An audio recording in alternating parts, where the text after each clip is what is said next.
Hi everyone, Quilting with Harriet here. It's been a minute since I've been on here. I just got off planning and executing an embroidery retreat for 32 embroiderers in Holton, Indiana. I hosted Becky Thompson from Power Tools with Thread, and man, did we have a blast. If you're an embroiderer and you love to applique but don't like to use your sewing machine, tune in to Becky and watch her work her magic. So today I thought I'd jump in here and teach you how to use drag and drop without putting your needle down. A lot of times when I was in the classroom and I would tell people, okay, we're going to learn how to drag and drop, we're going to learn how to reposition our quilt on the frame, you need to put your needle down and you need to roll your quilt slowly. The look on their faces was like, oh my gosh, you want me to put my needle in the quilt? I'm gonna rip it. Well, you don't zoom through the rolling process. You just go slow and you'll have no big holes in your quilt. You won't rip your quilt. But I thought I'd do another video and let you know that you don't have to put your needle down into the quilt and still use the same process for drag and drop. So here we go. I'm working on a customer quilt and I'm ready to roll. So I'm going to bring you over to the fabric and I'm going to show you another way without dropping your needle. So I'm working on this pattern by My Creative Stitches and it's called Destiny Edge to Edge. And if you can see here, the bottom of the pattern is here, right?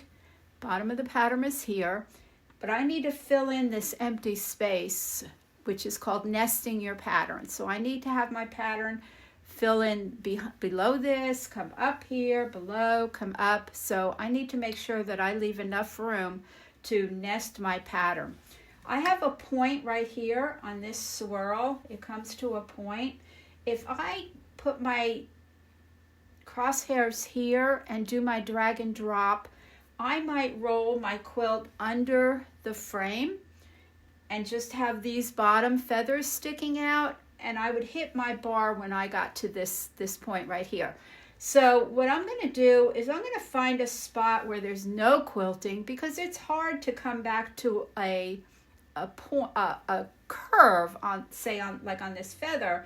And where did I put it? Did I put it here? Did I put it right here on the curve? So I'm going to take my piecing, and I've got an intersection right here, and I'm going to put my needle now right here on my quilt, right in that intersection, so I know where to go grab it later.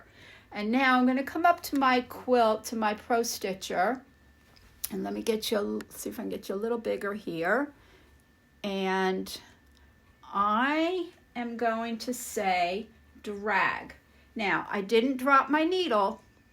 The needle is still up in the machine. But something else that I'm going to do is I'm going to lock my vertical, which is right here in the sidebar. I'm going to lock my vertical. And now I'm going to come over and I'm going to drag and drop. So I'm going to drag, I'm going to release my roller bars. And I'm going to, let me get you down to the quilt again. And where are we? Whoops.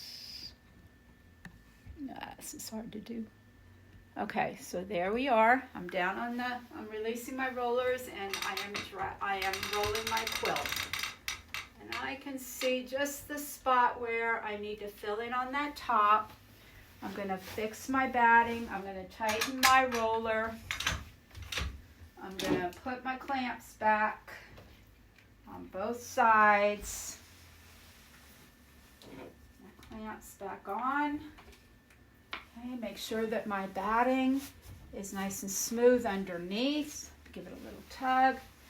Okay, that looks good. Now, what I'm going to do is I remember where I had that pattern, right? So, I am going to move my machine back up to that intersection right there, right in the middle of that point there. And now, because I had my vertical lock on, it's in a straight line. Now I'm coming back up to my machine and I'm going to say drop. And I want to make sure that I'm in the same spot on my quilt that I am on my pattern. So I'm going to move you in a little bit closer to the Pro Stitcher. And I'm going to hit the follow button. And I'm going to zoom.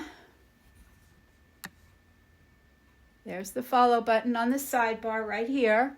And I'm going to use my zoom key right here, the magnifier with the plus.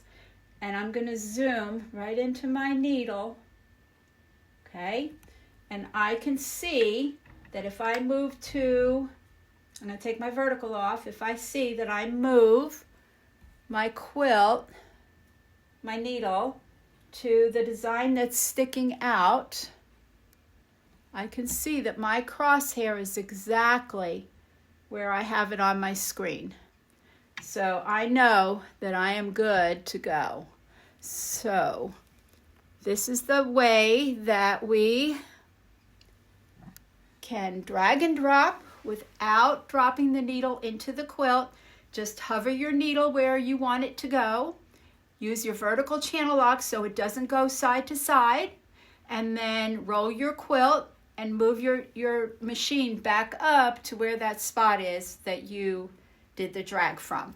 So let me know in the comments below what your favorite way is to do your drag and drop. Do you like to drag the needle? Do you like to create a new start point over on the side of your quilt? Or are you going to try this new method of not dropping your needle and rolling your quilt and finding that spot again? Just remember to hit your vertical channel lock so you don't have any horizontal movement at all.